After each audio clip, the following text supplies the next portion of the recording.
Sir, American president Donald Trump ഇനി സന്ദർശിക്കാൻ പോകുന്നത് സൗദി അറേബ്യയാണ്. ഈ സൗദി അറേബ്യ സന്ദർശനത്തിനായിട്ട് തിരഞ്ഞെടുക്കുന്നതിന് എന്തെങ്കിലും കാരണമുണ്ടോ? മാത്രമല്ല, ഈ റഷ്യ ഉക്രൈൻ യുദ്ധം അവസാനിപ്പിക്കാൻ ട്രംപ് ഇടപെടുമെന്നും പറഞ്ഞു. ഇതുമായിട്ട് എന്തെങ്കിലും കണക്ഷൻ ഉണ്ടോ?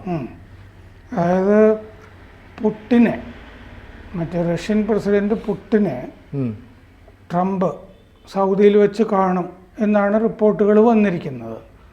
അതിന് മുമ്പേ എന്തായാലും ഉദ്യോഗസ്ഥന്മാർ, റഷ്യയുടെ ഉദ്യോഗസ്ഥന്മാരും അമേരിക്കൻ ഉദ്യോഗസ്ഥന്മാരും ഒക്കെ എന്തായാലും സൗദിയിൽ വെച്ച് കാണും.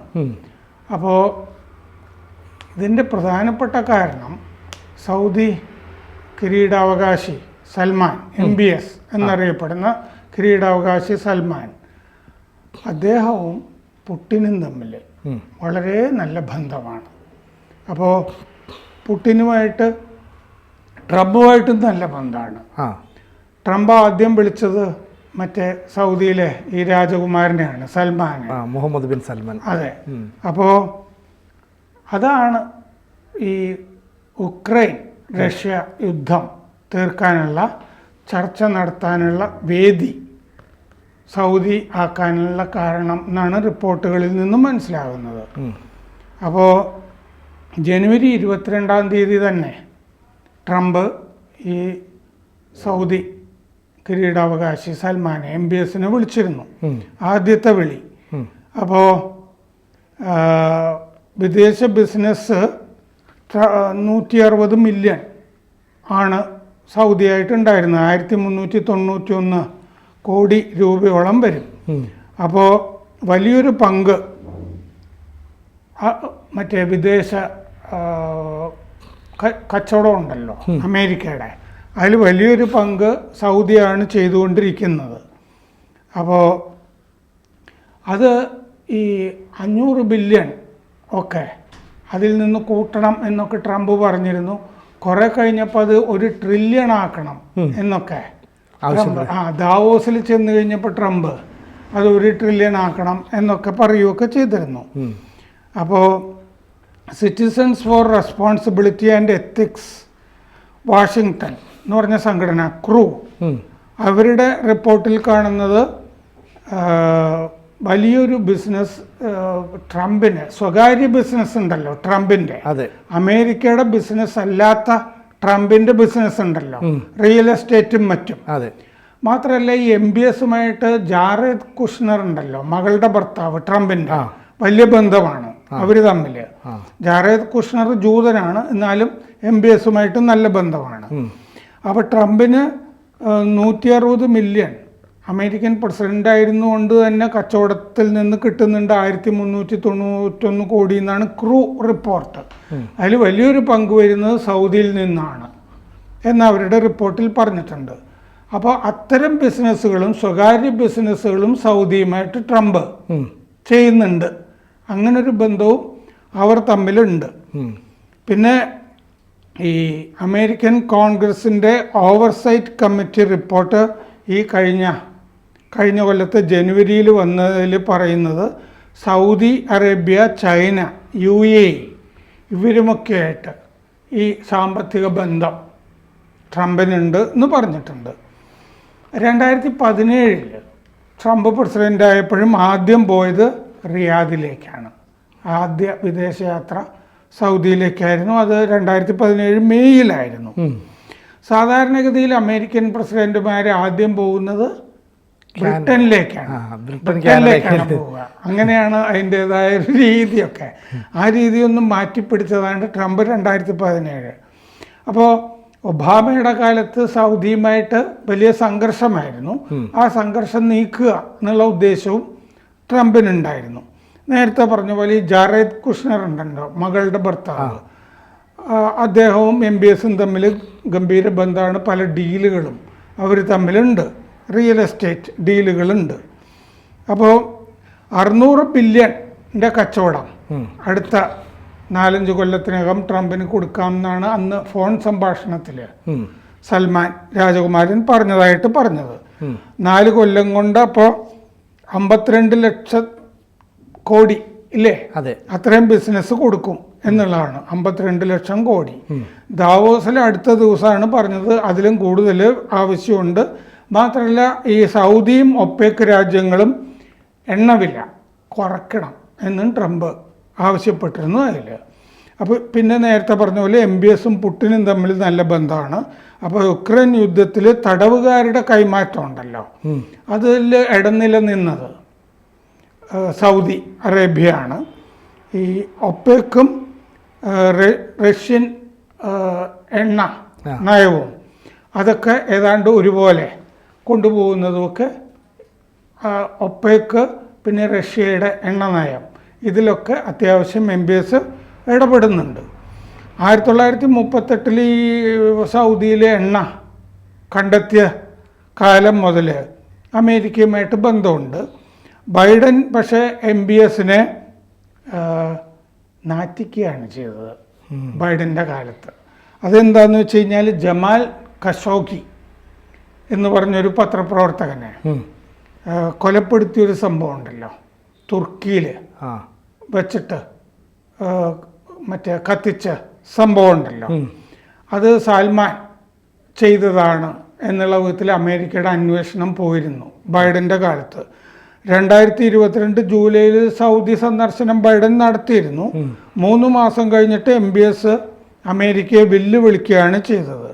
ഒപെക്കും എണ്ണ ഉൽപ്പാദനം കുറച്ചുകൊണ്ടായിരുന്നു വെല്ലുവിളി.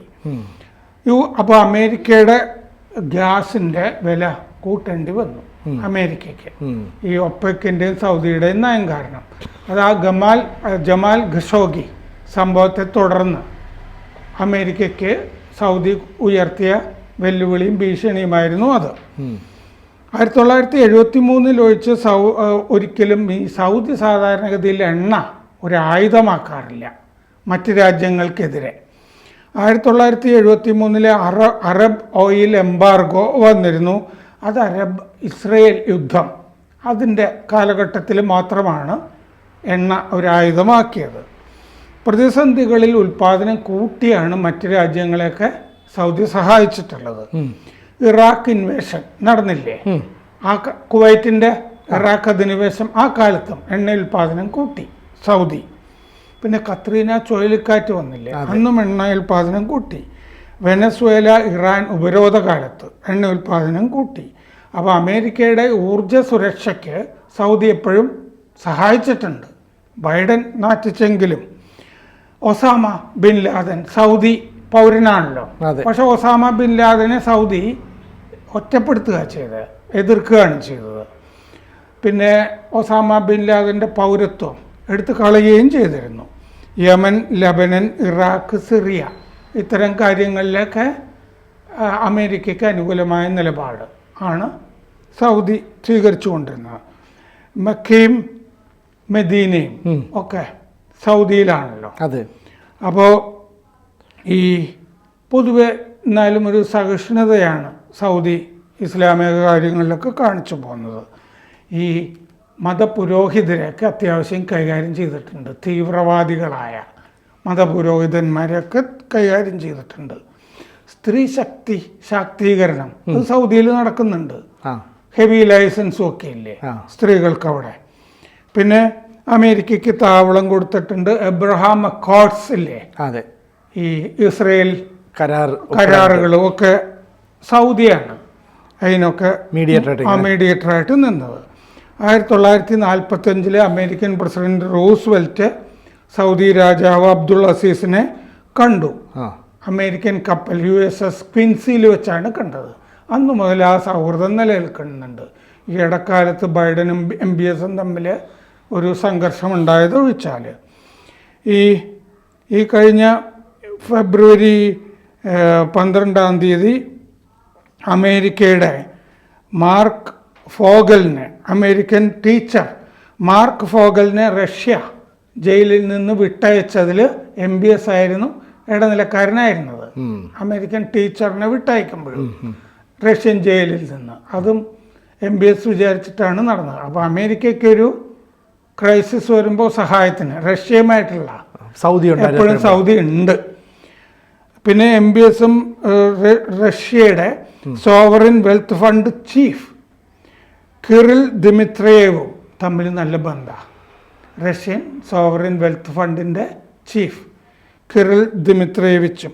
2024 ഓഗസ്റ്റിൽ MBS ആണ് അമേരിക്കയും റഷ്യയും തമ്മിലുള്ള ഈ പ്രിസണർ സ്വാപ്പില്ലേ, തടവുകാരുടെ കൈമാറ്റം, അതിലിടനില വഹിച്ചതും MBS ആണ്. പിന്നെ 16 പേര് റഷ്യ അന്ന് അമേരിക്കക്കാരെ റഷ്യ വിട്ടയച്ചിരുന്നു. ആകെ 24 തടവുകാരെ വിട്ടയച്ചിരുന്നു. പിന്നെ പുടിൻ ഏറ്റവും അവസാനം 2023 സൗദിയിൽ സന്ദർശനം നടത്തിയിരുന്നത്. 2015 MBS റഷ്യയിലും ചെന്നിരുന്നു. അപ്പോൾ MBSന് നല്ല ബന്ധം പുടിനുമായിട്ടുണ്ട്. അപ്പോൾ ആ ബന്ധം ഉപയോഗിക്കുക എന്നുള്ളതാണ്. പക്ഷേ യുക്രൈൻ റഷ്യയും അമേരിക്കയും തമ്മിൽ മാത്രം പുടിനുമായി മാത്രം ചർച്ച ചെയ്താൽ പോരാ എന്ന് സെലൻസ്കി ഒരഭിപ്രായം പറഞ്ഞിട്ടുണ്ട്. പക്ഷേ ഇതിനൊരു സാഹചര്യം ഒരുക്കണമല്ലോ. എന്തായാലും പിന്നെ പുടിന് അനുകൂലമായ നിലപാടായിരിക്കും പൊതുവെ അമേരിക്ക സ്വീകരിക്കുക എന്നുള്ള കാര്യത്തിലൊന്നും സംശയമില്ല. യുക്രൈൻ്റെ റഷ്യ പിടിച്ച സ്ഥലങ്ങൾ വിട്ടുകൊടുക്കാൻ സാധ്യതയില്ല. അതേസമയം ട്രംപ് കാറ്റഗറിക്കലായിട്ട് പറഞ്ഞിട്ടുണ്ട്, ഒരു സംശയമില്ലാതെ പറഞ്ഞിട്ടുണ്ട്, നാറ്റോയിൽ യുക്രൈൻ അംഗത്വം കൊടുക്കുകയില്ല എന്ന് പറഞ്ഞിട്ടുണ്ട്. അത് തന്നെ റഷ്യക്ക് വലിയ ആശ്വാസമാണ് പുടിനെ സംബന്ധിച്ച്. അത്രയും ഉണ്ടെങ്കിൽ തന്നെ അപ്പോൾ പൊതുവെ അതൊരു യുദ്ധം അവസാനത്തിലേക്ക് നീങ്ങുകയാണ്. ഈ കാരണങ്ങൾ കൊണ്ടാണ് സൗദി ആ സമാധാനത്തിന്റെ വരാൻ പോകുന്ന സമാധാനത്തിന്റെ മധ്യസ്ഥത സ്ഥലവും വേദിയും ഒക്കെ ആയി മാറുന്നത്.